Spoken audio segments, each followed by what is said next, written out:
এখন আল্লাহ রাসূলের আদর্শটা কি? রাসূল যখন দুনিয়া থেকে বিদায় নিলেন, আমি কিন্তু বলবো না রাসূল মরে গেলেন। রাসূল যখন দুনিয়া থেকে কি নিলেন? কথা কয় না, বিদায় নিলেন। আপনাদের মনের মধ্যে ধোঁকা আসতেছে, এই ধোঁকাটা খালি আপনাদের মনের মধ্যে না, সাহাবীদের মনের মধ্যে আইছে। ইবনে ইসহাকে সিরাতে রাসূলের ৩য় খণ্ড, ওফাতে রাসূল। আল্লাহর নবী যখন দুনিয়া থেকে বিদায় নেয়, এমন সময় হযরত আবু বকর রাদিয়াল্লাহু ঘোষণা করলেন, রাসূল দুনিয়া থেকে বিদায় নিয়েছে, তাকে দাফন করা লাগবে। কি করা লাগবে? কথা কয় না, দাফন করতে হবে। ওমর ফারুক বললেন, কেউ যদি বলে রাসূল বিদায় নিয়েছে, তার দেহ থাকবে কিন্তু মাথা থাকবে না। 1 নম্বর করতে গেলে 1 নম্বর হলো নামাজ। জোরে কোন 1 নম্বর কি? সাহাবা জিজ্ঞেস করলেন, ইয়া রাসূলুল্লাহ মা হুয়াল ঈমান, ঈমান সম্পর্কে যদি আমাদের একটু শোনায় দেন। রাসূল বললেন, ইকরার বিল লিসান তাসদীক বিল জানান, কলিজার মধ্যে ঈমানের জায়গা দেওয়া লাগবে। আমল বিল আরকান, ঈমান অনুযায়ী তাকে আমল করা লাগবে। আমরা যারা এখানে বসে আছি ভাইজান, এখন ঈমানের পরে ঈমান রক্ষা করার 1 নম্বর যে বিষয়, তার নাম হলো নামাজ। এখানে আল্লাহ কেন বললেন বিশ্ববরি ওয়াসসালাহ? মানুষের ধৈর্য খুবই কম, তাই না? দেখবেন একটা মানুষ দুনিয়ার কাজ কাম করতে গিয়ে ঘন্টার পর ঘন্টা কাজ করতেছে, ওই জায়গায় অধৈর্য নাই। কিন্তু মসজিদের মধ্যে যদি ঢোকে, নামাজ হবে 4টায়, মনে করেন আসরের নামাজ কয়টায় হবে? 4টায়। উনি যদি 5 মিনিট আগে ঢোকে, দেখবেন ওই 5 মিনিটের মধ্যে 6 বার ঘড়ি দেখতে। কয়বার? আবার দেখতে। পাশে একজনে বলি, ভাই আর কয় মিনিট? তো বলতেছে এখনো 3 মিনিট আছে ভাই। উনি হামনিয়াজ বলতেছে এখনো 3 মিনিট আছে ভাই। উনি আবার বলতেছে আজকে ঘড়ি লড়তেছে না রে আজকে। এই জন্য আল্লাহ বলেছেন বিশ্ববরি, বিশ্ববরি ওয়াসসালাহ। তুমি এমন একটা ঘরের মধ্যে ঢুকেছো, যে ঘরের মধ্যে তুমি যতক্ষণ থাকবে ততক্ষণ আল্লাহ রহমত অবারিত তোমার উপর বর্ষণ হবে। জোরে কোন সুবহানাল্লাহ। এই জন্য আমরা যখন মসজিদের মধ্যে ঢুকি, তখন আমরা কি বলি? আল্লাহুম্মা আফতাহলি।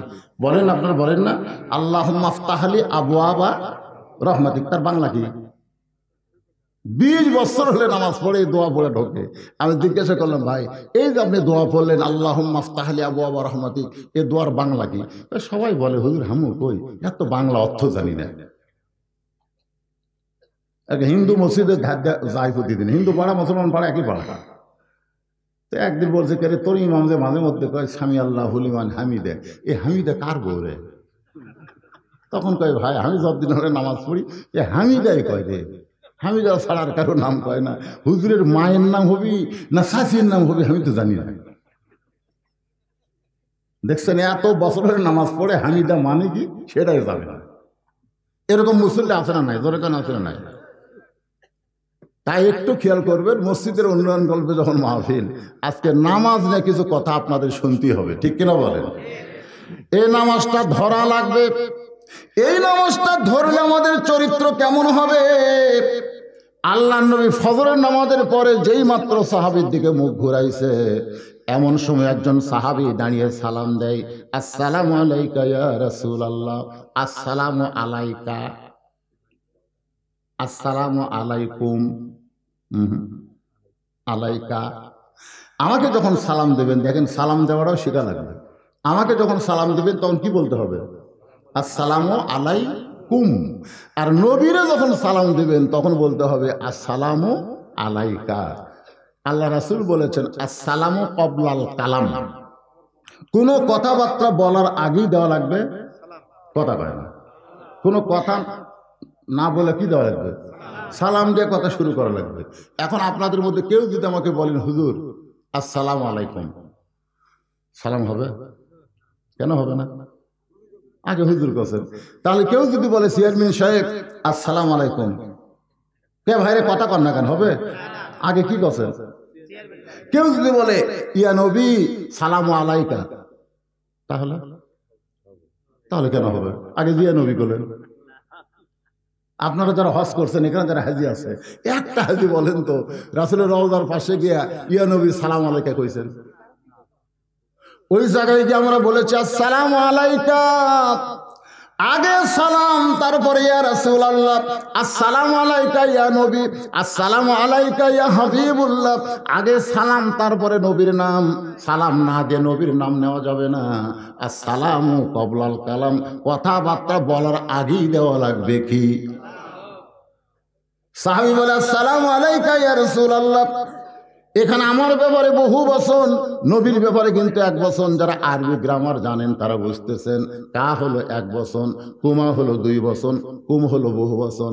আমার দুই কান্দে দুইটা ফেরেশতা সবসময় থাকে, এ কারণে আমার জন্য বহু বচন আসসালামু আলাইকুম। কিন্তু নবীর জন্য এক বচন হলো, নবীর দুই কান্দে দুইটা ফেরেশতা নাই, এ কারণে নবীরে বহু বচনে দেওয়া লাগবে না। হয়তো বলবেন হুজুর নবীর দুই কান্দে দুইটা ফেরেশতা কেন নাই? ইমাম গাজ্জালী বলেন লাইলাতুল মিরাজে ফেরেশতা জিবরাইল ঘরের মধ্যে ঢুকে দেখে নবী ঘুম পাড়তেছে। জিবরাইল বলে আল্লাহ, নবী ঘুম পাড়ে, এই নবীরে কেমনে তোমার আরশে নিয়ে যাব? আল্লাহ বলে জিবরাইল নবীরে ডাক দাও। জিবরাইল বলে হুজুর কেমনে ডাক দিব? রাসূল বললেন তোমার জিহ্বা বের করে নবীর পায়ের তালুতে সুরবুরি দাও। ফেরেশতা জিবরাইল জিহ্বা বের করে নবীর পায়ের তালুতে যখন সুরবুরি দেয়, নবী ঘুম থেকে চেতন পায়, বলে জিবরাইল ফেরেশতার সর্দার হয়ে তুমি আমার পায়ের তালুতে আঙ্গুল দিবার পারতা, কিন্তু জিহ্বা দিয়ে কেন চেতন করলা? জিবরাইল কান্দেরা বলে নবী গো আপনার এত দাম, স্বয়ং আল্লাহ তাআলা এইভাবে আপনাকে জাগানোর হুকুম দিয়েছে। তাহলে কি বোঝা গেল? ফেরেশতার সর্দার জিবরাইল যদি নবীর পায়ের তালুতে জিহ্বা ঠেকায়, সেই নবীর কান্দে চলার যোগ্যতা কোন ফেরেশতার নাই। নবীর শান, নবীর মর্যাদা, এইটা নবীর উম্মত হিসেবে আমাদের জানার দরকার আছে না নাই? আসসালামু আলাইকা ইয়া রাসূলুল্লাহ। নবী তাকায় দেখে যেই সাহাবী সালাম দিছে ওর নাম হলো ওসমান গনি। ধরে কার নাম কি? ওসমান গনি বলতেছি ইয়া রাসূলুল্লাহ, আজকে পরপর 3 দিন পর্যন্ত আমি দেখলাম। প্রথম দিন দেখলাম কিছুই বলি নাই, আমি দ্বিতীয় দিন দেখলাম বলি নাই, আজকে তৃতীয় দিন আমি দেখতেছি আপনার মহব্বতের সাহাবী তালহা ফজরের সালাম ফিরালেই বাড়ির দিকে দৌড় দেয়। আপনি যেই ফজরের নামাজের সালাম ফিরান সঙ্গে সঙ্গে বাড়ির দিকে দৌড় দেয়। আমি একদিন দেখেছি কিছুই বলি নাই, দ্বিতীয় দিন দেখলাম বলি নাই, আজকে তৃতীয় দিন দেখে আর সহ্য করতে পারলাম না। ওই তালহার ব্যাপারে আমি আপনার কাছে নালিশ জানা। সঙ্গে সঙ্গে বললেন ওসমান, তুমি অভিযোগ করলে তালহার ব্যাপারে, তোমার অভিযোগকে আমি গ্রহণ করতে পারলাম না। অভিযোগকে গ্রহণ করতে গেলে আমাকে তদন্ত করা লাগবে। সমস্ত সাহাবীরা জিহ্বাত কামড় দিছে, কারণ যেই সাহাবী অভিযোগ করেছে সে সিরিয়াল হলো 3 নম্বর, আর যার বিরুদ্ধে অভিযোগ করা হয়েছে সে সিরিয়ালে হলো 7 নম্বর। এই দুনিয়াতে 10 জন সাহাবীকে আল্লাহ জান্নাতের সার্টিফিকেট দিয়েছে। জোরে কোন কয়জন? তার মধ্যে সিরিয়ালে 3 নম্বরকে ওসমান গনি। আপনার যদি 1 ধরেন আবু বকর, 2 হচ্ছে হযরত উমর, 3 নম্বর ওসমান, 4 নম্বর আলী, 5 নম্বর আব্দুর রহমান ইবনে আওফ, 6 নম্বর হলো জুবাইর, আর 7 নম্বর হলো তালহা। যার বিরুদ্ধে অভিযোগ করছে তিনি জান্নাতের সার্টিফিকেট পাওয়া কয় নম্বর? জোরে কোন কয় নম্বর? আর যিনি অভিযোগ করছে তিনি কয় নম্বর? তারপরে আল্লাহ নবী বলতেছেন ওসমান, তুমি অভিযোগ করলে আমি অভিযোগকে গ্রহণ করব না, আগে আমাকে তদন্ত করা লাগবে। এখান থেকে প্রমাণ হলো কারো বিরুদ্ধে অভিযোগ করলেই আপনারা গ্রহণ করবেন না, আগে সেইটা তদন্ত করে আপনাকে দেখা লাগবে। কেউ যদি আপনাদের বলে বদরুল ইসলাম মারা গেছে, আপনার বলি ইন্নালিল্লাহ, কিরে তদন্ত করা লাগবে না আসলেই মরছে কিনা? কেউ যদি আপনাদের বলে হুজুর ওয়াজ করে এত টাকা নেয়, নাউজুবিল্লাহ, কি জন্য টাকা নেয় এটা তদন্ত করার দরকার আছে না নাই? দরকার আছে না নাই? নবী ওসমান যিনি জান্নাতের 3 নম্বর সার্টিফিকেট পাওয়া, এমন ব্যক্তির কথাতেও বললেন ওসমান, তুমি অভিযোগ করলেই তোমার অভিযোগকে আমি গ্রহণ করতে পারলাম না, আমাকে তদন্ত করা লাগবে। তাহলে আজকে বাংলাদেশে তদন্ত করার দরকার আছে না নাই? জোরে করে আসে না নাই? আজকে ঢালাও ভাবে একজনের বিরুদ্ধে একজন বলে যাচ্ছে, এটা বলা চলবে না। আজকে ইউটিউব খুলে দেখেন, এক বক্তার বিরুদ্ধে আর এক বক্তা লেগে গেছে। জোরে কোন ঠিক কিনা? এই যে আহলে হাদিসের মধ্যে একটা আছে মুজাফফর বিন মুহসিন, এই তো খালি এখনকার ছেলেরা ওইটা দেখে, আই রে রে মৌলবীদের মধ্যে মিল নাই রে, এরা লাগালাগি করতেছে, তাহলে আমরা কোন দিকে যাই? দেখেন যার বিরুদ্ধে অভিযোগ করছে তিনি হলেন 7 নম্বর। তুই আময়া সাহাবি না, দুনিয়াতেই জান্নাতের সার্টিফিকেট পাচ্ছে। আর যিনি অভিযোগ করছেন তিনি হলেন 3 নম্বর। সঙ্গে সঙ্গে নবী দাঁড়িয়ে গেলেন। নবী তালহার বাড়ির দিকে রওনা দিচ্ছেন। ওসমান যে অভিযোগ করলো, অভিযোগ সত্য কিনা এটা যাচাই করার জন্য যখন রওনা দিলেন, নবী তাকায় দেখে মসজিদের মধ্যে সমস্ত সাহাবীরা দাঁড়িয়ে আছে। আল্লাহ রাসূল বললেন, তোমরা যদি চাও তাহলে তদন্তে আমার সঙ্গে অংশগ্রহণ করতে পারো। সুবহানাল্লাহ বলেন না? যেভাবে সাহাবীরা দাঁড়ায় আছে, কেউ মসজিদ থেকে বের হচ্ছে না, নবী একা একা। কারণ নবীর হুকুম না পাইলে বের হওয়া যাবে। এই জন্য আল্লাহ নবী বললেন, তোমরা যদি চাও তাহলে আমার সঙ্গে তদন্ত অংশগ্রহণ করতে পারো।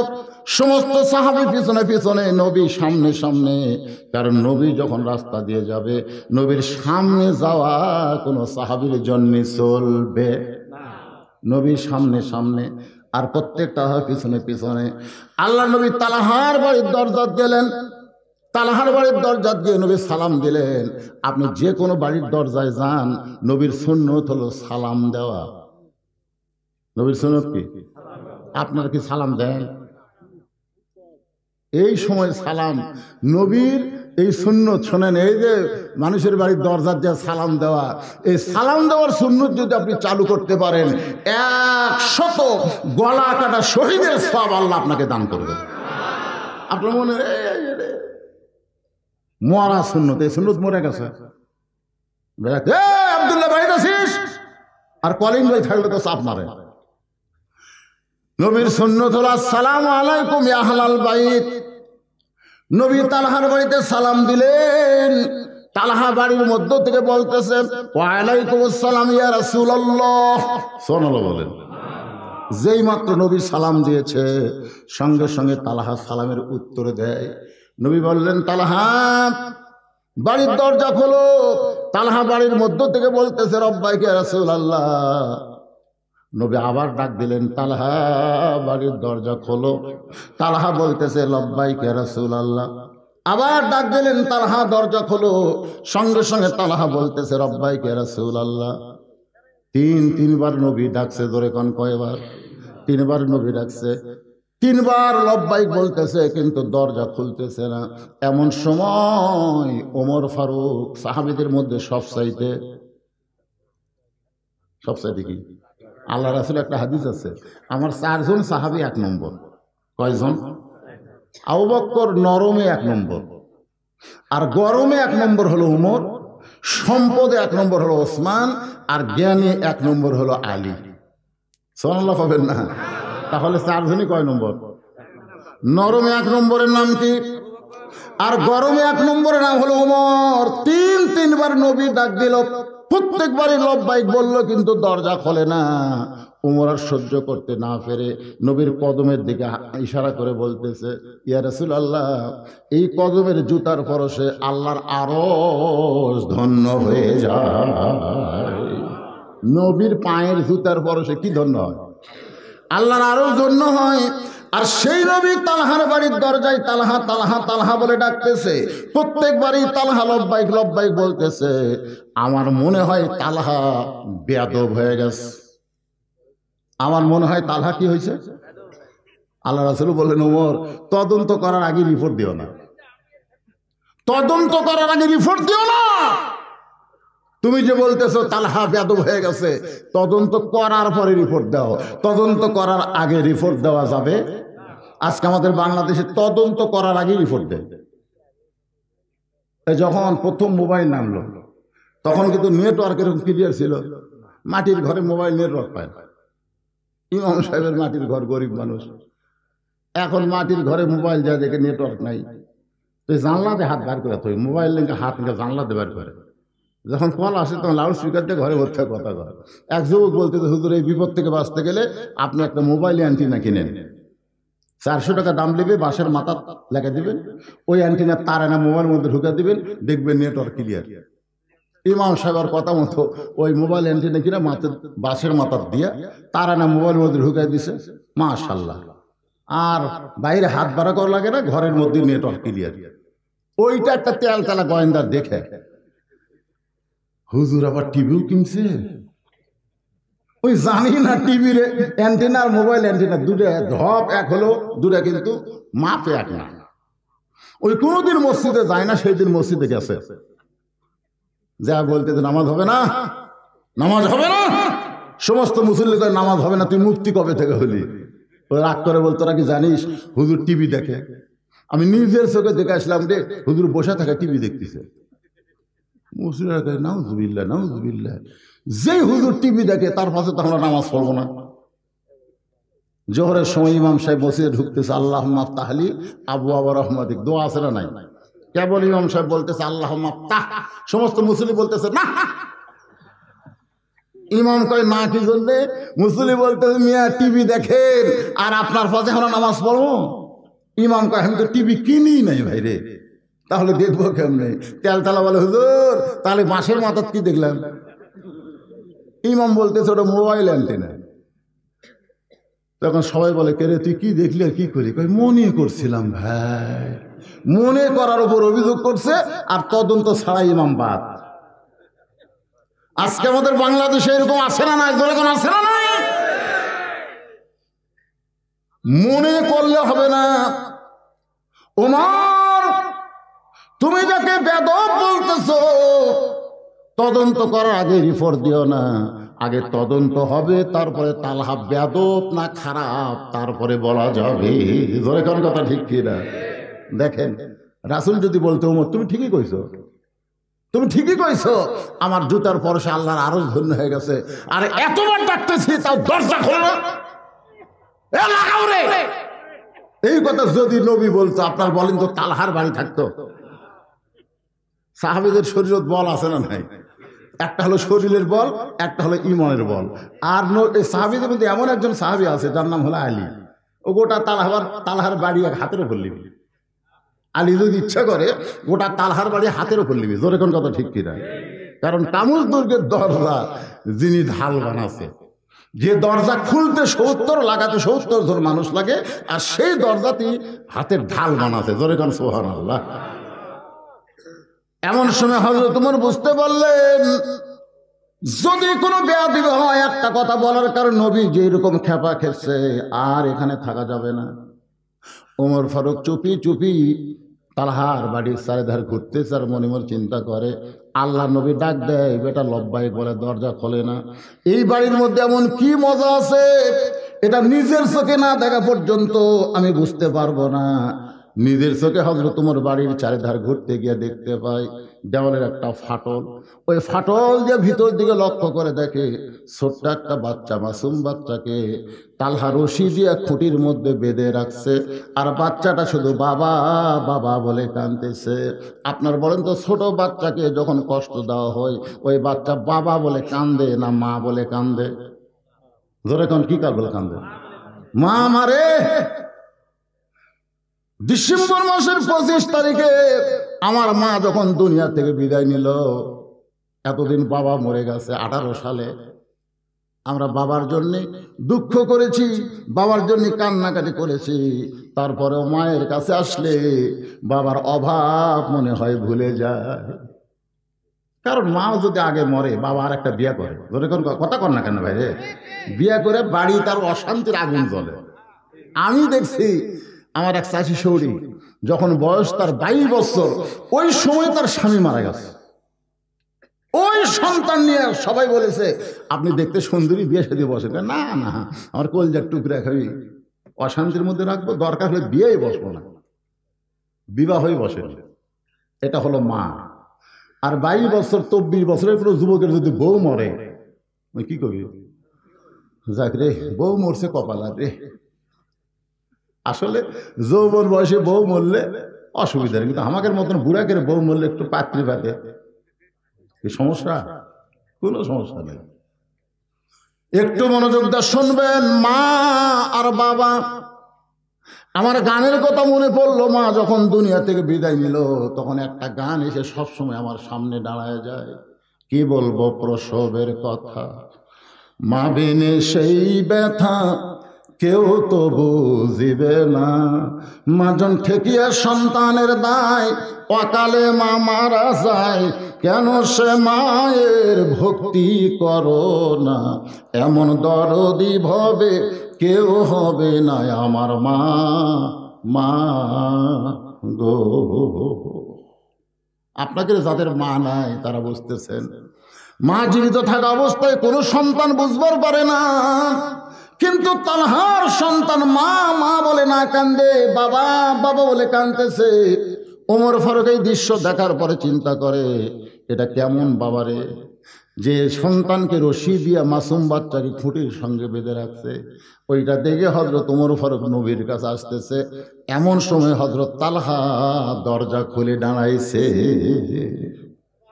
আল্লাহ রাসূল বলে, তালহা রে, আমার ওসমান অভিযোগ করেছে ফজরের নামাজের সালাম ফিরাই তুমি বাড়ির দিকে দৌড়াও। অথচ আল্লাহ কোরআনে বলেছেন আস্তাইনু, পড়েন আস্তাইনু বিসসবরি ওয়াসসালাহ ইন্নাল্লাহা মা'আস সাবিরিন। ওমর ফারুক বলতেন, আমি মসজিদ থেকে কখনোই বের হতাম না, আমি মসজিদ থেকে কখনোই বের হতাম না যদি আল্লাহ না বলতো। আল্লাহ যখন বলেছে ফাইজা কুদিয়াতিস সালাহ ফান্তাশিরু ফিল আরদ, নামাজ হয়ে গেলে আর মসজিদে থাকা যাবে না, এই আয়াতটা নাজিল না হলে আমি উমর কখনোই মসজিদ থেকে বের হতাম না। কারণ আল্লাহ পাক আমাকে নিজের চোখে দেখাইছে, মসজিদ যখন কোনো মুসল্লি থাকে তার উপর আল্লাহর অবারিত রহমত বর্ষণ হয়। সুবহানাল্লাহ। তো মসজিদে থাকা লাগবে, কিন্তু ইবাদতের নিয়তে, শুয়ে থাকার নিয়তে না।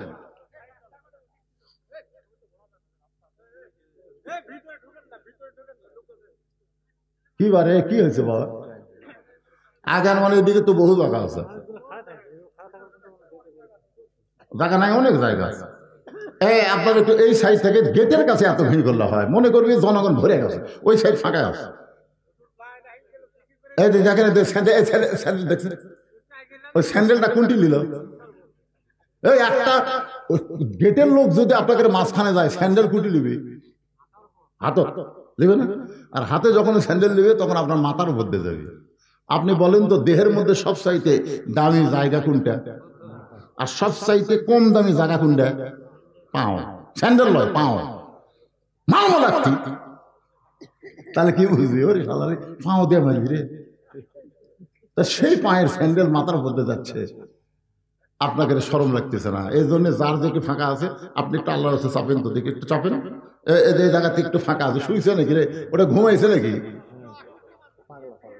আচ্ছা ঠিক আছে, এগুলো জিকির করেন আর জমে বসেন। লা ইলাহা ইল্লাল্লাহ, লা ইল্লাল্লাহ, লা ইলাহা, লা ইলাহা ইল্লাল্লাহ মুহাম্মাদুর রাসূলুল্লাহ সাল্লাল্লাহু আলাইহি ওয়াসাল্লাম। আপনাদের বিনগ্রাম মসজিদ আছে না নাই? জোহরের নামাজ হয়ে গেছে, জোহরের নামাজ শেষ, কিন্তু ওরা তিনজন, কয়জন? 4 ফ্যান দিয়ে গল্প করতেছে, 1-1 ঘন্টা হয় গল্প ছাড়ে না। ফেরেশতারা বলতেছে আল্লাহ সবাই জোহর পড়ে চলে গেল, কিন্তু এরা তিনজন যে 4 ফ্যান দিয়ে গল্প করতেছে, এর কি রেজাল্ট কি? আল্লাহ বলতেছে এর কি রেজাল্ট হলো, নামাজের পরে মাথার উপরে ফ্যান চালু করে ওরা যতক্ষণ গল্প করছে, ওই ফ্যান চলার কারেন্টের বিল এই 3 জন আলাদাভাবে না দেওয়া পর্যন্ত জান্নাতে যাওয়ার পারবে না। কারণ মসজিদ আর বাপের ঘর না, ইচ্ছা মতো ফ্যান ঘুরাবি। জোরে কোন কথা ঠিক না? খুব খেয়াল করবেন বাজা। তাও কি 3 জন 4 ফ্যান? 3 জনে 1 ফ্যান দিলি তো হয়, দিতে করা। ওমর ফারুক বলতেছেন কোরআনের এই আয়াত যদি আমি না দেখতাম তাহলে আমার জীবন থাকা অবস্থায় শুধু পাক পবিত্র হওয়ার জন্য মাঝে মধ্যে মসজিদ থেকে বের হতাম, কিন্তু আল্লাহর ঘর থেকে আমি কখনোই বের হতাম না, কারণ নিজের চোখে দেখছি দুরুবি নূরিল্লাহ, আমি নিজের চোখে দেখেছি মসজিদ যতক্ষণ কোনো বান্দা থাকে ততক্ষণ আল্লাহর অবারিত রহমত তার উপরে বর্ষিত হয়। ধরে কর সুবহানাল্লাহ। ফজরের নামাজ পড়ি, তুমি বাড়ির দিকে দৌড় দাও। একদিন নয়, পর পর 3 দিন ওসমান গনি দেখেছে। আমার নরম সাহাবে ওসমান গনি এইটা দেখার পরে একদিনে রিপোর্ট করেনি, 2 দিনেও করেনি, 3 দিনের বেলায় করছে। আমার প্রথম অভিযোগ হলো, তালহা সালাম ফিরানোর পরে তুমি কেন বাড়ির দিকে দৌড় দাও? কারণ সালামের পরে দোয়া আছে না নাই? আমি কিন্তু মোনাজাতের কথা কই না, আমি দোয়ার কথা কইছি। আল্লাহ রাসূল সালাম ফেরানোর পরে অনেক দোয়া করতেন, তার মধ্যে একটা দোয়া কম্পালসারি, সেটা হলো আয়াতুল কুরসি। সেটা কি? আয়াতুল কুরসি। যে ইমাম সাহেব সালাম ফেরাবে, আপনি যদি আয়াতুল কুরসি তেলাওয়াত করেন, আল্লাহ রাসূল বলেছেন 5 ওয়াক্ত নামাজের পরে 5 বার আয়াতুল কুরসি কেউ যদি পড়ে, আল্লাহ তাকে 5টা পুরস্কার দিবে। কয়টা? 1 নম্বর পুরস্কার হলো আল্লাহ তার মৃত্যুকে সহজ করে দেবে। তার মৃত্যুর কোনো আযাবই হবে না। মায়ের স্তনে দুগ্ধ খাইতে খাইতে সন্তান যেমন ঘুমায়া যায়, এমন ভাবে মৃত্যুর কোলে ঢলে পড়বে। এটা হলো 1 নম্বর। 2 নম্বর পুরস্কার হলো কবরে যখন মুনকির নাকির তাকে সওয়াল করবে, এই আয়াতুল কুরসি আমল করার কারণে তার প্রশ্নের উত্তর আল্লাহ পাক নিজেই দিয়ে দিবে। জোরে কোন সুবহানাল্লাহ। কয়টা গেল? 3 নম্বর, হাসরের ময়দানে তার নেকির পাল্লার ওজন বেশি হবে, আল্লাহ তাআলা তার কাছ থেকে কোনো হিসাব নেবে না। 4 নম্বর, বিজলি আকারে পুলসিরাত পাড়ি দিবে। 5 নম্বরে 8টা জান্নাতের দরজা আল্লাহ খুলে দিবে। তবে শর্ত হলো 5 ওয়াক্ত নামাজের একই সাথে 5 বার না, একসাথে সারাদিনের কাজা আয়াতুল কুরসিটা করিবারে, কারণ 5 ওয়াক্ত নামাজ পড়া আমার টাইম নাই, একবারে 5টা মেরে দিই হবে। এটা কি কি কায়দা দেখছেন যে সালাম ফিরানোর পর, তার মানে বোঝা গেল 5 ওয়াক্ত নামাজ আপনাকে ধরা লাগবে। জোরে কোন কথা ঠিক কি না? কয় ওয়াক্ত? 5 বার আয়াতুল কুরসি নবী পড়তেন। এরপরে নবী বলতেন রব্বানা, পড়েন রব্বানা যালামনা আনফুসানা ওয়া ইল্লাম তাগফির লানা ওয়া তারহামনা লানাকুনান্না মিনাল খাসিরিন। আমাদের বাবা আদম আলাইহিস সালাম কিন্তু এই দোয়া যখন গন্ধম খাওয়ার অপরাধে দুনিয়াতে বের করে দিল, তখন তিনি এই আয়াতটা তেলাওয়াত করতেন। নবী সবসময় পড়তেন রব্বানা, পড়েন রব্বানা আতিনা ফিদ দুনিয়া হাসানাতাও ওয়া ফিল আখিরাতি হাসানা। এরপরে নবী কিছু আলোচনা করতেন। তালহা সালাম ফিরানোর সঙ্গে সঙ্গে তুমি বাড়ির দিকে দৌড় দাও। তোমার বাড়িতে এমন কি আছে যে মসজিদের মধ্যে তোমার ভালো লাগে না, বাড়ির দিকে তুমি দৌড় দাও। এটা হলো 1 নম্বর অভিযোগ। 2 নম্বর অভিযোগ আমি নবী করতেছি, সালাম দেওয়ার পরে 3 বার তোমাকে তালহা বলে ডাক দিলাম, তুমি এত দেরি করে কেন দরজা খুললে? এত দেরি করে কেন দরজা খুললে?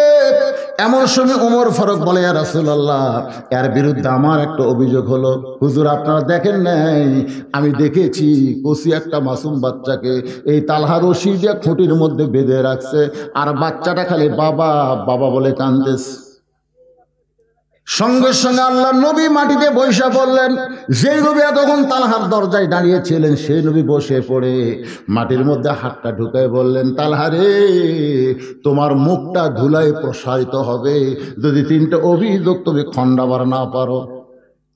তালহা, তোমার বিরুদ্ধে 1 নম্বর অভিযোগ হলো পরপর 3 দিন ফজরের সালাম ফেরা কেন বাড়ির দিকে দৌড়াও। তোমার বিরুদ্ধে 2 নম্বর অভিযোগ হলো 3 বার তোমাকে ডাক দিলাম, এত দেরি করে কেন দরজা খুললে। তোমার বিরুদ্ধে ওমর ফারুক অভিযোগ করেছে মারাত্মক অভিযোগ, ছোট বাচ্চাকে, মাসুম বাচ্চাকে যাদের কোনো পাপ লেখার ফেরেশতা কান্দে দেওয়া হয়নি, এরা হলো বেগুনাহ মাসুম। ধরে গান সুবহানাল্লাহ। আপনারা বলেন তো, ছোট ছোট বাচ্চা তারা ঘোরাফেরা করে, কয় বছর বয়সে এদের কান্দে ফেরেশতা আসে না? যখন থেকে জোর করে হয়নি, 7 বছর থেকে নামাজের তালিম দেও, আর 10 বছর থেকে জোর করে ঘর ধরে হাতের দিকে তাকান, ধরে পারবেন না, ঘাট ধরে মসজিদে নিয়ে যাও। অন্য হাদিস আছে মারিয়া পিটিয়া। আপনি যদি মারিয়া পিটা 10 বছর বয়সে আপনার ছেলেকে নামাজ ধরাবার পারেন, ওই ছেলে যে বিয়ে করবে ওই ছেলের বউ কোনোদিন বউ দজ্জাল হবে না, ওই বউ মা হবে। জোরে কার কথা ঠিক কিনা? একটু মনোযোগ দিয়ে শুনবেন তাহলে। 10 বছর বয়সে 2 কাঁধের 2 ফেরেশতা আল্লাহ দেয়। আল্লাহ নবী বলে তালহারে তোমার কচি মাসুম বাচ্চা 4 থেকে 5 বছর বয়স, এই বাচ্চাকে রশি দিয়ে তুমি খুঁটির মধ্যে বেঁধে রাখছো। আমি রাসূল বলেছি ছোটদেরকে স্নেহ করবা, এটা নবীর হাদিস। ছোট বাচ্চাদের কি করবে? আর বড়দের আর যুবকদের সমবয়সী মহব্বত। জোরে কোন কি? আরো দরকার মহব্বত। হ্যাঁ, নামাজ পড়ে না, প্রতিদিন যায় কয় ভাই সব মসজিদে যাই রে, আমি পড়ি তুই পড়িস না, তুই নামাজ পড়ে কেমন সে ভালো হয়েছে, তুই নামাজ পড়াও যাবি না পড়াও তাই দেখতেছে না রে, আমার এই দাওয়াত দেখ কাম হবি না। ওই 3:30টার সময় বিন গ্রামে হাত ধরছে সব। কে রে ভাই 4টার সময় নামাজ, এখন কি জন্য সব? তুই কি মনে করছিস নামাজের জন্য হাত ধরছে? তুই এক নামাজ ছাড়া তার কিছু বুঝিস না। না ভাই নামাজের জন্য না, তোকে একটু চা খেলাম সব। আপনি কোন তো নামাজের কথা বললে যে গরম হয়, চা খাওয়ার কথা শুনলে সে গরম থাকবে? চাষটালে বসে বলতেছে পেঁয়াজি দাও, নিমকি দাও, গুড়ে জিলেপি দাও, চিনি এত কেন ভাই? আরে খা ভাই, তুই আমার ভাই না? নিয়ত করছি আজ 50 টাকা তো খেলাম রে, খাবার 40 টাকা খাওয়ানো হচ্ছে। ইতিমধ্যে মসজিদে আজান দিছে, আজান দেওয়ার পরে বলতে দে ভাই রে এক বসনাই তোকে 50 খাওয়ার নিয়ত করছিলাম, কিন্তু এই শালা মুয়াজ্জিন দেখছেন নামাজি কি হয় বলতেছে, শালা মুয়াজ্জিন খালি খুবুর আজান দেয়, এখনই দেওয়া লাগবে, আর 10টা মিনিট পরে দিলে কি হবে? এখন ভাই মন চাইলো তোকে 10 টাকা খিলাবার পারতেছি না, তুই একটু ধৈর্য ধর, খালি বসে থাকবো, চেয়ার ছাড়বো না, আমি নামাজ 4 রেখা শেষ করে আসে তো খিলাম না। এই কথা যেই কইছে তখন উঠবার চাই বেয়া নামাজি খপ করে হাত ধরছে। কে রে ভাই আমার হাত ধরলি কেন? নামাজের কথা বলবা না? এতদিন নামাজের কথা বলছি, তুমি যে গরম হও। আরে পাগলা এতদিন খালি আজকে আমার পেছনে তুমি 40 টাকা খিলে আছে, আরো 10 টাকা খিলাবা মিয়া, তুমি কি মনে করছো আমার ভিতরে বিবেক নাই? আল্লাহর জন্য না হোক রে, তোর জন্য আজকে আমি নামাজ পড়বো। যে আমার মহব্বত করে 50 টাকা খিলাবি, আমার তার উপর মহব্বত নাই। তখন মনে মনে আল্লাহর সাথে যোগাযোগ করতেছে, আল্লাহ খালি কাম হয়নি, আল্লাহ সবচাইতে বড় মহব্বতের টাকা। জোরে কোন কথা ঠিক কিনা? আজ হবি তো বলতে তো ভাই রে একটা কাম করা লাগবে। বলে কি কাম? বলে উজু করা লাগবে। হ্যাঁ এতদিন খালি নামাজের কথা বলতি, তুই যে গরম এখন মাঘ মাসে আরে পাগলা, তুই যদি কিছু গোসল করা লাগবে তাও করবো। তুই কি মনে করছিস তোর আর মহব্বত নাই? উজু করে বলতে তো ভাই আল্লাহর ঘরে ঢুকতে গেলে নিজের ইচ্ছা মতো ঢুকলে হবে না, ডান পায়ে ঢুকতে হবে আর জবান খুলে বলতে হবে আল্লাহুম্মা আফতাহলি আবওয়াবা রাহমাতিক। এই দোয়াটা পড়ে যেই মসজিদে বেয়া নামাজি ঢুকছে, এমন সময় নামাজের সামনে কাতারে গিয়ে বলতেছে আল্লাহ আমার দায়িত্ব হলো দাওয়াত দেওয়া, আর তোমার দায়িত্ব হলো হেদায়েত দেওয়া। আমার দায়িত্ব কি? বান্দার দায়িত্ব হলো দাওয়াত দেওয়া। এতদিন খালি দাওয়াত দিয়ে কাম হয়নি, আজকে 40 টাকা খরচ করে ওই মসজিদের মধ্যে ঢুকছে। এখন আমার দায়িত্ব শেষ, তোমার দায়িত্ব শুরু। তুমি যদি হেদায়েত না দাও আমাকে আর ধরে পারবে না। আমি কিন্তু হাসরের ময়দানে পরিষ্কার। এমন করে চোখের পানি নিয়ে যখন আল্লাহর কাছে কান্দে, আল্লাহ বলে বান্দারে বেনামাজিকে যখন মসজিদের মধ্যে ঢুকাইছিস, আমি আল্লাহ তাআলা হিকমতের মাধ্যমে তাকে নামাজের ভিতরে ঢুকাইয়া দিব। এর নাম হলো মহব্বত। বেনামাজের সঙ্গে মহব্বত করবেন, সমবয়সীর সঙ্গে মহব্বত করবেন, ছোটদেরকে স্নেহ করবেন, বড়দেরকে সম্মান করবেন, আর সমবয়সীদেরকে মহব্বত করবেন। আল্লাহ নবী বলে তালহারে আমি ছোট বাচ্চাদের অত্যন্ত মহব্বত করি। আপনারা বলেন তো নবী ছোট বাচ্চাদের কেমন মহব্বত করছেন? ওমর ফারুক বললেন হুজুর আসরের নামাজের প্রথম সেজদায় আপনি 3 বার সুবহান রাব্বিয়াল আলা বললেন, কিন্তু দ্বিতীয় সেজদায় 101 বার সুবহান রাব্বিয়াল আলা বলি, কিন্তু আপনি সেজদা তোলেন না।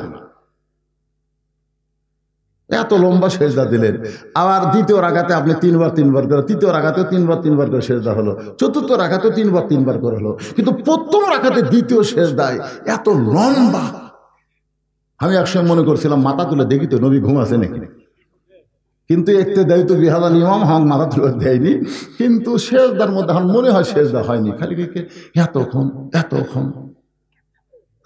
আল্লাহ নবী বলেন, ওমর দ্বিতীয় সেজদায় গিয়ে তিনবার সুবহানাল্লাহিল আলা বলার পরে আমি মাথা তুলতে চাইছিলাম, এমন সময় দুইজন পবিত্র আমার পেটের ওপরে এসে বসলো। আমি নবীদেরকে এত ভালোবাসি, সুবহানাল্লাহ। দুইজন পবিত্র আমার পিঠের উপরে চড়ে বসলো, আমি এদেরকে এত ভালোবাসি।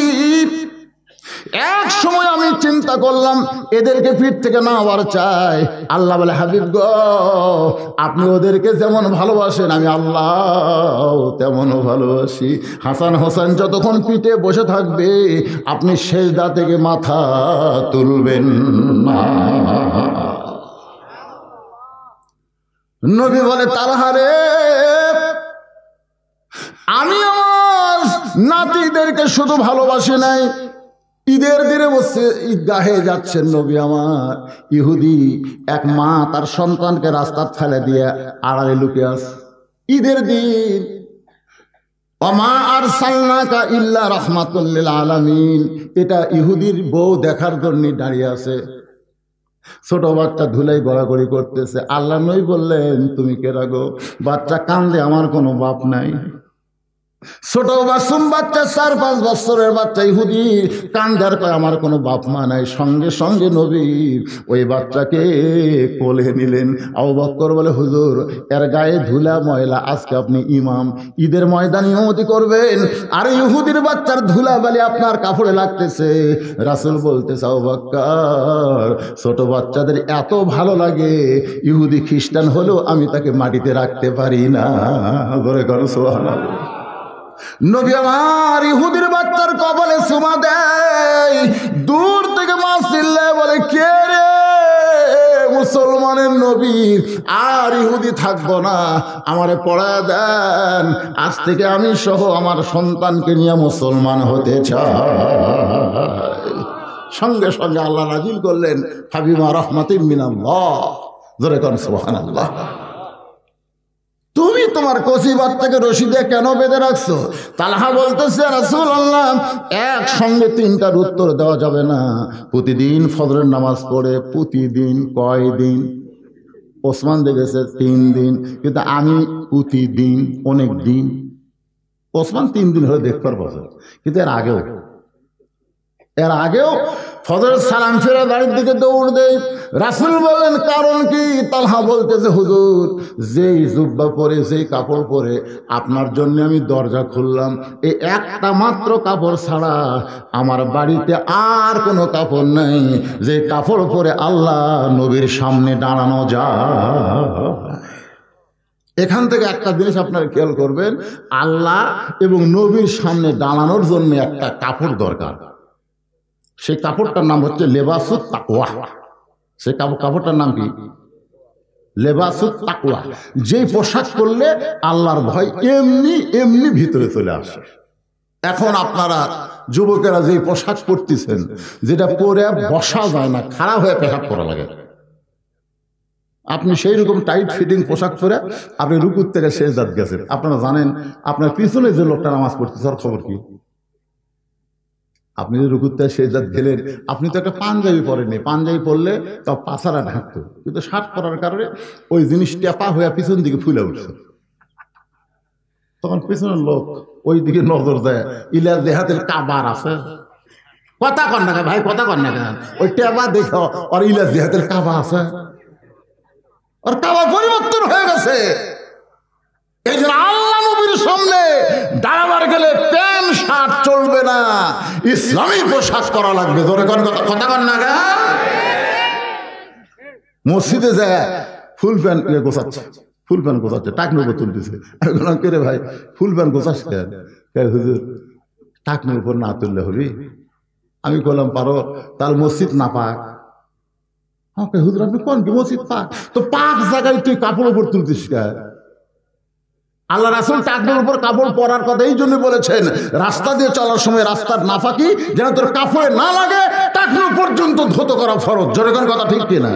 কিন্তু তোর টাকনো ময়লা লাগে না, তোর ফুল প্যান্ট টাকনো ঢাকাতেছে। রাস্তার যত ময়লা তোর ফুল প্যান্ট লাগছে।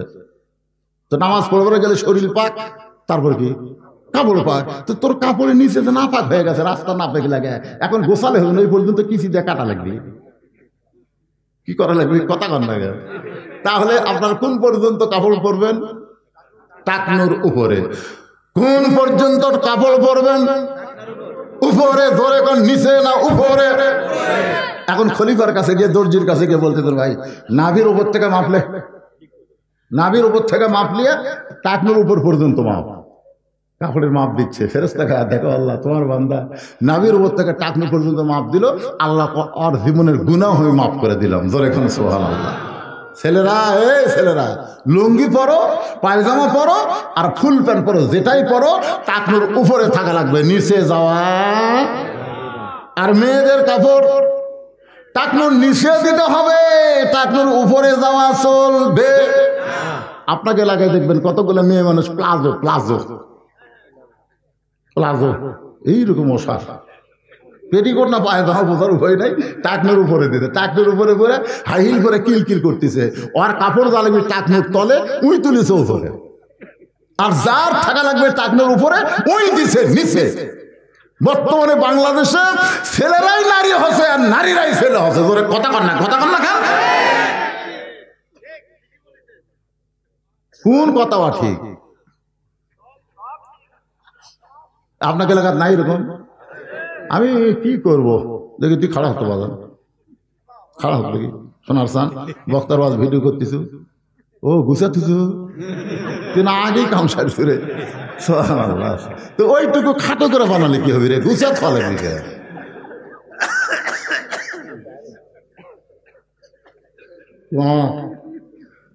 তুলে দিয়েছেন দেরি করে, বাড়ি রাত তো হবি রে। আমি নিয়ত করেছিলাম 12টা পর্যন্ত আজ শেষ করব, কিন্তু উঠতে হয়ে গেছে দেরি। এই জন্য 2-4 মিনিট যদি আর লাগে, অসুবিধা আছে ভাইজান? একটু মনোযোগ দিয়ে শুনবেন। ওসমান গনি রিপোর্ট করেছে, তালহা বলতেছে রাসূলুল্লাহ কি জন্য ফজরের সালাম ফিরে বাড়ির দিকে দৌড়াই? এই একটা মাত্র কাপড় ছাড়া আমার দ্বিতীয় কোনো কাপড় নাই, যে কাপড় পরে আল্লাহ রাসূলের সামনে দাঁড়ানো যায়। আমার গোটা বাড়ি মিলা কয় কাপড়? এসরে কোন কয় কাপড়?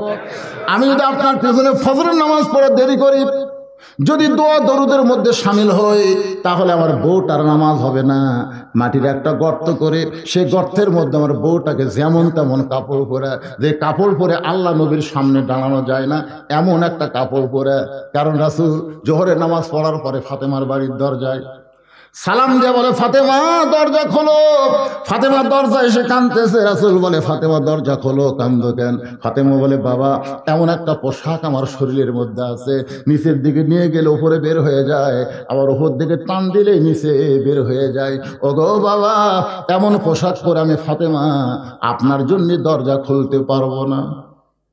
নবী চলে গেলেন মসজিদে। আসরের নামাজ পড়ার পরে নবী ফাতেমার দরজায় ডাক দিয়ে বললেন ফাতেমা একটু দরজা খোল। ফাতেমা বলতেছে বাবা আপনি কি অধৈর্য হয়ে গেলেন?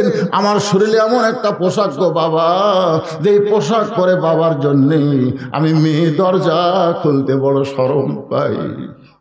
সঙ্গে সঙ্গে নবী জানলার কাছে গিয়া এক টানে গায়ের চাদর টান দিলেন। চাদর খুলে বললেন ফাতেমা এই চাদরখানা নিয়ে পরে বাবার জন্য দরজা খুলে দে। নবীর গায়ের চাদর ফাতেমা দেহে জড়িয়ে আল্লাহ নবীর জন্য যখন দরজা খুলে দেয়, নবী তাকায় দেখে ফাতেমা নিচের দিকে তাকায় কাঁদতেছে, দুই চোখের পানি বরবর করে পড়তেছে। রাসূল বলে ফাতেমা রে দে তোর হাতটা দে। ফাতেমা যখন ডান হাত কেন নবীর হাতে দেয়, নবীকে নিয়ে আঙ্গুল টান দেয়, বলে 33 বার সুবহানাল্লাহ পড়বি।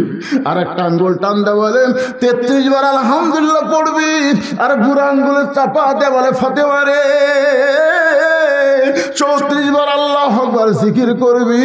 দুনিয়া দুনিয়া কয়দিনের মা, আল্লাহ তোকে আখিরাতে 8টা জান্নাতের মালিক বানায়া দিবে।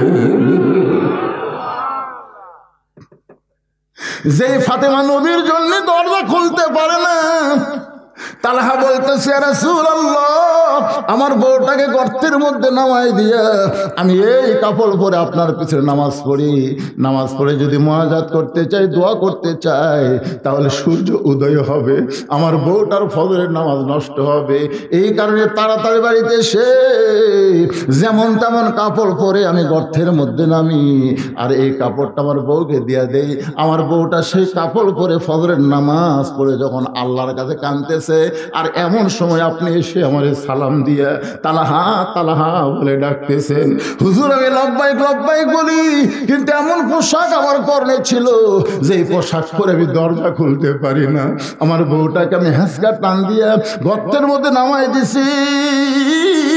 আমি তাকায় দেখি আমার কাপড় পরে আমার বউটা নামাজের ভিতরে আল্লাহর মধ্যে বিলীন হয়ে গেছে। এক জগ পানির মধ্যে এক মুষ্টি চিনি ঘন্টন মারলে ওই চিনির মধ্যে, পানির মধ্যে চিনি যেমন বিলীন হইয়া যায়, কষ্টের ভিতরে যারা নামাজ পড়ে আল্লাহ তাদের নামাজটা সেইভাবেই কবুল করে নেয়। সৌদি আরবের একজন শায়েখ বাংলাদেশি যুবকদের উদ্দেশ্য করে বলেছে, কারণ আমাদের বাংলাদেশে মাঘ মাস, পৌষ মাসের শেষ থেকে মাঘ মাস পর্যন্ত খুব শীত হয়, হয় কি হয় না? বাংলাদেশের কোনো ছেলে, যুবক ছেলে যদি ফজরের আসসালাতু খায়রুম মিনান নাম শোনার পর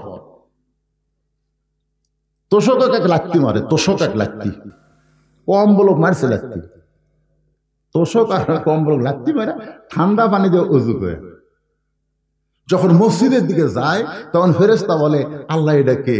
আল্লাহ বলতেছে যদি বদর যুদ্ধ থাকতো এরা বদর যুদ্ধের সৈনিক হয়ে যেত। জোরে করে সুবহানাল্লাহ। কারণ যৌবন কালের নামাজটা যে আল্লাহর এত ভালো লাগে ভাই, এ বুড়া হচ্ছে চাংলা ঢি, আল্লাহর সাথে দিছে মিল।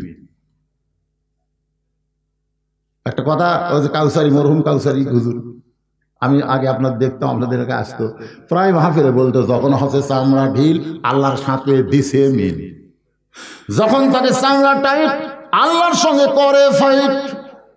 রে যুবকেরা, তোমাদের নামাজের এত দাম, সরকারি চাকরি যেমন যৌবন বয়স ছাড়া পাওয়া যায় না, নামাজ হচ্ছে আল্লাহর সরকারি ইবাদত, এইটা যৌবন ছাড়া ঠিক মতো আদায় করা যায় না।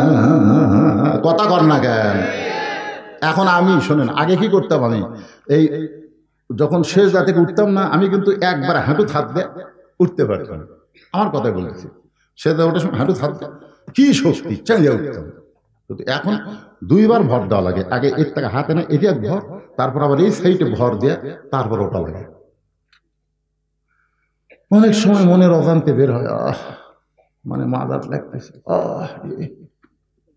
আল্লাহ কয় তোর খালি জুয়ার কালে নামাজ না থাকতো তোকে লাত্তি দিয়ে নামাজের খাতার থেকে নাম কেটে দিত। কিন্তু তুই আও যাই কর, তুই সরকারি বয়সে চাকরি করছিস, এখন বুড়া বয়সে পেনশন খা। তোর এখন কথা ঠিক না? কথা কয় না, আমার কথা কি বুঝতে পারতেছেন না? যে সরকারি বয়সে যারা চাকরি করে, বুড়া বয়সে যদি চোখের পাওয়ার কমা যায়, কানের শ্রবণ শক্তি কমা যায়, হাত লিখতে যদি হাত খাবে, সরকার কি কয়? যা তোর চাকরি বাদ, তা কয় না, যা বসে থাকা খা, প্রতি মাসে খালি ব্যাংকের কাছে যাবো, যা বেতন পাচ্ছিল তার আর্ধেক দিবি যা। তো সরকার যদি বুড়া বয়সে পেনশন দিবার পারে সরকারি চাকরিকে, তাহলে যারা যৌবন বয়সে নামাজ ধরছে, বুড়া বয়সে যদি ঠিক মতো আদায় করার নাও পারে, ওই যৌবন বয়সের সবের পেনশন আল্লাহ বুড়া বয়সে দিবে। ধরে কথা কন না কেন? আর বুড়া বয়সে যাই নামাজ ধরছে, 1-2 বছরে নামাজ পড়ার পরে লাতিক বলতেছে, ভাই রে উঠতে বসতে খুব কষ্ট হয়, তুই একটা সিয়াল লিয়ে মসজিদের কোনার থতো যা। তখন লাতি সিয়াল লিয়ে মসজিদের থোছে। আল্লাহ নবী যতক্ষণ পর্যন্ত কাতার সোজা না হয়েছে ততক্ষণ পর্যন্ত কেবলামুখী হয়নি। রাসূল বলেছে পায়ের গোড়ালির সঙ্গে গোড়ালি মিল করা লাগবে, চেয়ার প্যাটিকের গোড়ালির সাথে গোড়ালি কোনোদিনও মিল করা যাবে না। কোনো কাতারের মধ্যে যদি চেয়ার থাকে ওই কাতার মাকরু হয়ে যায়। যারা ওই কাতারে নামাজ পড়বে তারা নামাজ হবে, কিন্তু জামাতের কোনো সওয়াব আল্লাহ তাদেরকে দিবে না। এই জন্য যারাই জামাত করতেছে তাদের দায়িত্ব হলো মসজিদ থেকে চেয়ার বের করা। জোরে কোন কথা ঠিক কিনা? তাদের দায়িত্ব। 2-1 ঠিক কয়, বাদ তাকে কয় না রে, তোরা বুড়া হয়েছিস নাকি রে? যদি আপনি জামাতের সওয়াব চান, প্রতি রাকাতে 27 গুণ সওয়াব যদি আপনি চান, তাহলে আপনার কাফারের মধ্যে কোনো সিয়ার পাওয়া যাবে না। কারণ পায়ের গোড়ালির সঙ্গে গোড়ালি মিল করা লাগবে। এই মুরব্বী আবার এত পর আসছে যে করতে গেলে,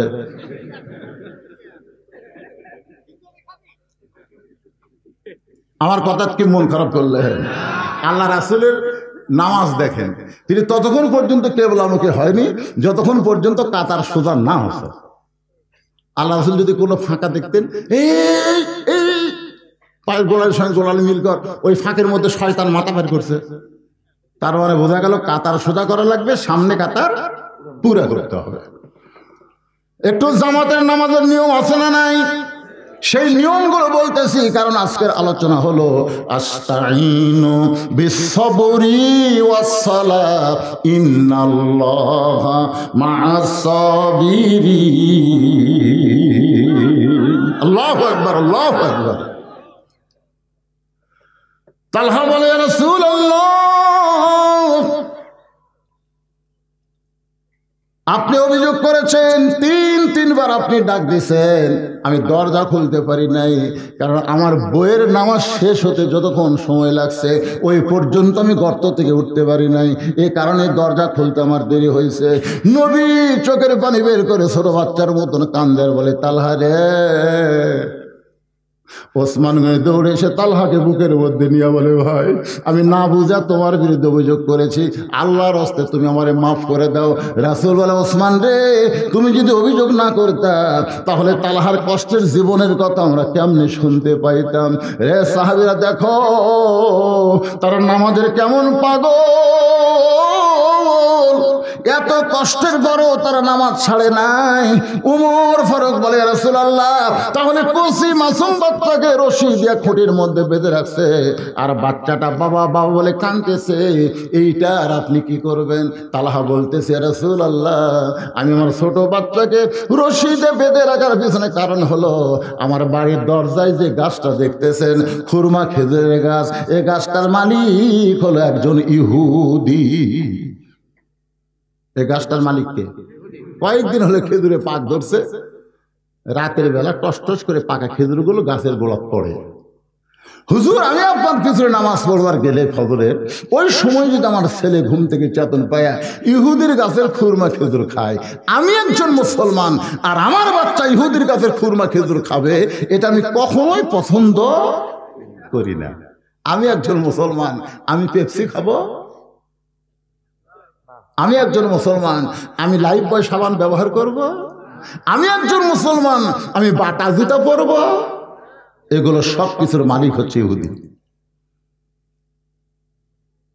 একজন ফিলিস্তিনের মা বলেছে, দুনিয়ায় 230 কোটি মুসলমান আর মাত্র 90 লক্ষ ইহুদি।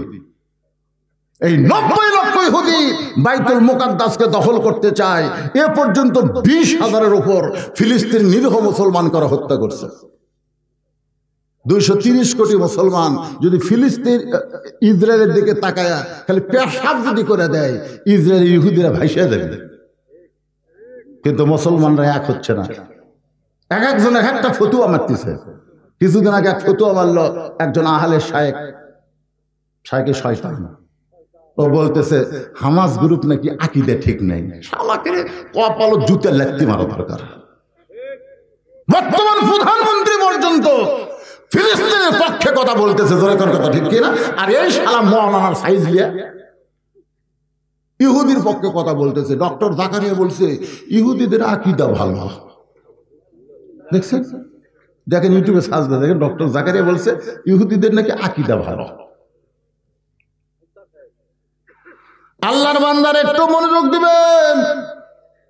এসি ঘরের মধ্যে ঘন্টা দিয়া এরা ফতোয়া মারে, আর এই ফতোয়াগুলো আমাদের যুবকগুলো দেখে, দেখার পরে আজকে হামাসকে তারা জঙ্গি বলতেছে। হামাস জঙ্গি না, হামাসের মধ্য দিয়ে ইমাম মেহেদীর আগমন হবে দুনিয়া। কারণ ফিলিস্তিনের মা বলেছে আমাদের সন্তানগুলোকে এরা হত্যা করতেছে, কারণ হলো বিশ্বের একজন মা তার সন্তানকে জন্ম দেয়, আর ফিলিস্তিনের একটা মা তার সন্তান জন্ম দেয় না, একটা করে মুজাহিদের জন্ম দেয়। প্রত্যেকটা বাচ্চা ইহুদিদের বিরুদ্ধে যখন থেকে কথা বলা শুরু করে তখন থেকে ইহুদির বিরুদ্ধে স্লোগান দেয়, অস্ত্র নাই হাতে পাথর নিয়ে ইহুদির উপর আক্রমণ করে। ওরা বিশ্বাস করে আল্লাহর জন্য যদি জীবনটা দেওয়া যায়, আল্লাহ বলেছেন তার মৃত্যু হবে না। ওয়ালা তাকুলু লিমান ইউকতালু ফি সাবিলিল্লাহি আমওয়াতুন বাল আহইয়া ওয়ালাকিন লা তাশউরুন। হুজুর, আমার 4-5 বছরের বাচ্চাকে ইহুদির গাছের খুরমা খেজুর থেকে রক্ষা করার জন্যে আমার কান্দে করে মসজিদ দিকে রওনা দেই। মাঝখানে রাস্তায় গিয়ে আমার মন বলতেছে, আমার বাচ্চা ও তো নামাজ বোঝে না, ও যদি নামাজকে নষ্ট করে দেয়, কারণ রাসূল বলেছেন 7 বছর থেকে নামাজের তালিম দাও। আমার ছেলের বয়স হলো 4 বছর, এখন 4 বছরের বাচ্চা আমি কান্দে করে নিয়ে মসজিদে রাইখা দেব। আমরা যখন নামাজ শুরু করব তখন যদি ওর নামাজ নষ্ট করে দেয়, নামাজ ঈদুল ফিতরে আমার ঈদগাহে অনেকগুলো মুসল্লি তাদের ছেলেদেরকে, নানা লাতিদেরকে, দাদা লাতিদেরকে নিয়ে নামাজে আছে, বয়স বেশি না, 3 বছর 4 বছর, এগুলো ক্লিয়ারছে। এখন আমরা শেষ দাঁত গেছি, ওরা 5-6 জন একত্র হয়ে বলতেছে, এরা উপর হয়ে আছে রে। মানে ছোট মানুষ তো শেষটা বুঝা পায়নি, উপর হওয়া কছে, যেই কছে এরা উপর হয়ে আছে, আমার মধ্যে হাসি যাচ্ছে। কয় কি মানে এরা কয় কি রে? কারণ এরা সব সিজার করা, ধরে এখন কি করা, সিজার করা বাচ্চা যদি একত্র হয়, আপনি কোনো অবস্থায় দেশকে ভালো রাখতে পারবেন না। কারণ পেটর থেকে বের করার পরে আর তো কথা কয় না, ঘুম পাড়তেছে, কারণ আরো 2 দিন পরে ওর জন্ম হবে।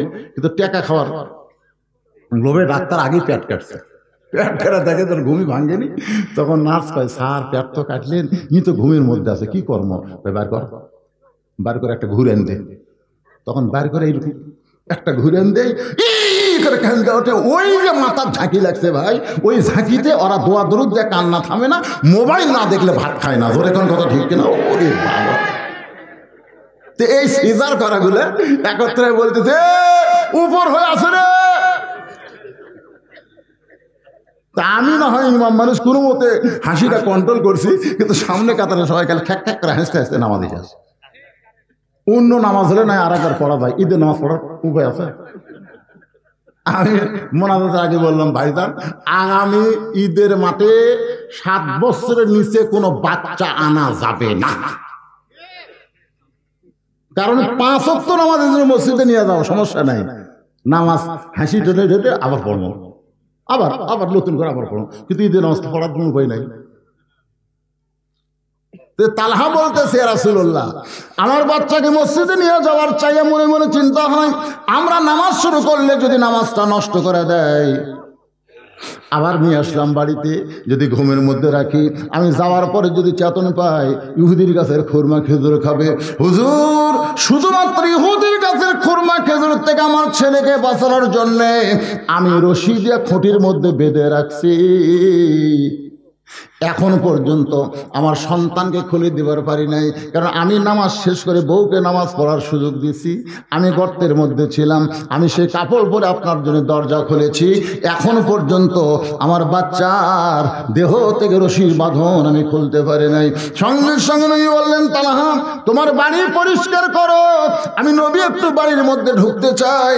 আল্লাহর নবী তালহার বাড়ির মধ্যে ঢুকে নিজের হাতে তালহার মাসুম বাচ্চার দেহ থেকে রশি খুলে ওই বাচ্চার কপালে একটা চুমা দিয়ে বলে, ও বাজান কান্দিস না, তোর বাবা ইহুদির গাছের খুরমা খেজুর থেকে তোরে বাঁচাইনি। আমি রাসূল বলতেছি, আল্লাহ জাহান্নামের আগুন তোর জন্য হারাম করেছে। আজকে ওই ইসরায়েলের ইহুদিকে বর্জন করার একটাই মাত্র কারণ, ওদের তৈরিকৃত কোনো জিনিস আমরা কিনবো। এতদিন যারা কিনেছি, আজ থেকে আপনারা বলেন, এটা মিডিয়ার মাধ্যমে গোটা পৃথিবী সয়লাভ হয়ে যাবে। আপনারা কি বলতেছেন? আপনাকে ওয়াজ খালি 20 গ্রামে চলতেছে, এত গেলে লাঠি খাড়া হয়ে আছে কি জন্য? আরে আপনাকে পিন গেলাম, আপনারা কত লোক দেখতেছেন, লক্ষ লক্ষ বাংলাদেশি যারা পৃথিবীর বিভিন্ন দেশে আছে, আমাকে প্রতিদিন London, America, Britain, France, Saudi Arab, Malaysia থেকে মোবাইল করে, হুজুর আজকে আপনার ওয়াজ শুনলাম, আপনার ওয়াজের লাইভ দেখলাম, এখানে লাইভও দিচ্ছে, লাইভও দেখলাম হুজুর। আজকে আমরা বলবো ইহুদিদের কোনো পণ্য জীবন থাকতে আমরা কিনবো না, কিনলি ফিলিস্তিন মুসলমান মারার সহযোগিতা হবে। ধরে কোন কথা ঠিক কিনা? একটা কথা বলি, পেপসির কথা আমার জামাই বলছে, এই যে পেপসির কোনো খরচই নেই, কত টাকা দিচ্ছেন, বাটার জুতা কিনি আমরা কুরবানি ঈদের চামড়ার দাম পাই না। আপনি দেখেন না কেন একটা চামড়া ফেলে দেওয়া লাগে না? তা আপনারা কম তো চামড়ার দাম কম হলে তো চামড়ার জুতার দাম কম হওয়ার কথা, জুতার দাম কি কমেছে? কি জন্য? আমাকে টাকা লিয়ে দেয়, ওরা বুলেট কিনে কিনে, গুলি কিনে কিনে আমাকে রুকি মারতেছে। আমি একদিন এই ইহুদির এনজিওর ওপরে ওয়াজ করছি, কয়েকজন এনজিওর লোক আমার কাছে আসছে, আজকে হুজুর আপনি না আমার কেস করবো। আমি বললাম কারণ? হুজুর আপনি ওয়াজ কইলেন আমেরিকা, রাশিয়া, ইহুদি, ফ্রান্স এরা এনজিও দিয়ে মুসলমান ইমান নষ্ট করতেছে। আপনি জানেন এনজিও মানে কি? বুঝলেন? আপনি তো ওয়াজ করে টাকা কামাই করতেছেন, একটা এতিমখানা খুলে থাকেন, আমরা কত এতিম লালন পালন করতেছি। আমি তখন বুঝাইলাম, ভাই শোনেন, বেশি চাওয়ালগিরি করেন না, আগে আমার যুক্তি শোনেন। এক লোক বিয়ে করছে, দুই বিয়ে করলে তার যেরকম মজা আছে তার সেরকম অশান্তিও আছে। ধরে কোন কথা ঠিক কিনা? মজা হলো এক বউ রাগ করলো, আপনি খালি বলবেন ওই বইয়ের কাছে যাও, ওই দৌড়ে এসে আপনি পাও ধরবে, কারণ দুই বিয়ের একটা মজা আলাদা। কারণ কোনো বউ রাগ করলে বেশিক্ষণ থাকবি না, খালি বলবেন তুই রাগ করতেছিস, ওর বাড়ির যাবো, ওই খালি পাও ধরবি, কেন জান না আমার রাগ শেষ। আর আমরা যারা এক বউলি আছি আমাদের কোনো মজাই নেই, ওই যা করবি তাই। জোরে কোন কথা ঠিক কিনা? তো দুই বিয়ে করছে, দুই সতীনের একই সাথে বাচ্চা আছে, দুইটারই ছেলে। কিছুদিন পরে রব উঠছে যে এক সতীন তার নিজের বাচ্চাকে মাটি থুয়া সতীনের বাচ্চা কোলত নিয়ে আদর করে। তখন মানুষ বলতেছে এটা বিশ্বাস করা যায় না, কারণ সতীনের সবচাইতে বড় শত্রু। নিজের সন্তান মাটি থুয়া সতীনের সন্তান কোলত নিয়ে আদর করে। এক মেয়ে মানুষ বলতেছে এটা ভিতরে না ঢুকলে বোঝার উপায় নাই। তো মহিলাটা ভিতরে ঢুকা দেখে বলতেছে মাটি কান্দিছে, ওরে কে? এখন কলজার টুকরা রে, তোমার কোলতে রেখে শত্রুর সন্তান, আমার দুশ্মনের সন্তান, সতীনের সন্তান। তুমি সতীনের সন্তান কোলত নিয়ে আদর করতেছে আর নিজের সন্তান মাটির থুছে, তুমি কি পাগলি নাকি? বলতেছে তুই বুঝতেছিস না, মাটির থ মানে কি? মাটির 8 কানেকশন। আমার সন্তানের দেহ পাচ্ছে, সূর্যের ভিটামিন সি আমার সন্তানের উপর পড়তেছে, আমার সন্তান যত কাঁদতেছে তত ব্যায়াম করছে। দেখ ওর হাত লড়ান দেখছি, পা লড়ান দেখছি, ওই ব্যায়াম করতেছে, আর শরীর ঠিক হচ্ছে। ওই পানির ভিজলেও সর্দি লাগবে না, রোদ উজ্জ্বল বলে আবার রোদ লাগছে, আর কাম করবো না, আমরা গরিবের সন্তান, খাইতে খাওয়া লাগবে, এই জন্য আমার সাইজ করতেছ। আর এখন কোনো লুলে বানাচ্ছি, লুলে সালাবান ভিক্ষা করে খায়, পানিও সহ্য করে পারবি না, ও তো সহ্য করে পারবি না, এক ভিক্ষা করে খাওয়া লাগবে। এখন কোলো তেমনি লিছি, এক লুলা বানাচ্ছি। ইহুদি খ্রিস্টান সামান্য এনজিওর মাধ্যমে আমাদেরকে লুলা পঙ্গু বানাচ্ছে। ধরে কোন কথা ঠিক কিনা? ইমানের দিকে, আমলের দিকে আমরা লুলা পঙ্গু হয়ে যাচ্ছি, আমরা বুঝবারই পারতেছি না। ভাইজান, এটা কোনো সাহায্য নয়, এটা সাহায্যের নামে আমাদের ইমান হরণ করার ষড়যন্ত্র চলতেছে। আল্লাহ তাআলা আমাদের সঠিক বুঝ দান করুক। ধরে কোন আমিন। মন মানসিকতা খারাপ হওয়ার পরেও, শরীর অসুস্থ হওয়ার পরেও আমি আপনাদেরকে নামাজ সম্পর্কে যে আলোচনাটা করলাম, এই আলোচনার মাধ্যমে আমরা বুঝতে পারলাম মুসল্লি কালেকশন হবে ইনশাআল্লাহ। কি কোন হবে কি হবে না? আমি আপনাদের কাছে ওয়াদা নেব না। কারা কারা মাগরিব এশার নামাজ পড়েননি হাত তোলেন, এ কথা আমি বলবো না। কিন্তু আজকের ওয়াজ শোনার পরে কারা কারা ফজরের নামাজ পড়বেন না তার একটা হাত তোলেন তো। কি কথা রে? তার মানে বোঝা গেল সবাই পড়বেন। আচ্ছা ভাইজান, আল্লাহ যদি হায়াতে রাখে, কারা কারা ফজরের নামাজ পড়বেন? 2 হাত তোলে একটু আল্লাহকে দেখেন তো, দেখেন তো কে কে হাত তোলেনি, দেখেন তো। লিল্লাহি তাকবীর, হাত নামান, হাত নামান। এটাই হচ্ছে মসজিদের উন্নয়ন। মসজিদের উন্নয়ন খালি টাইলস দিয়ে সুন্দর করে মসজিদ বানানো নয়।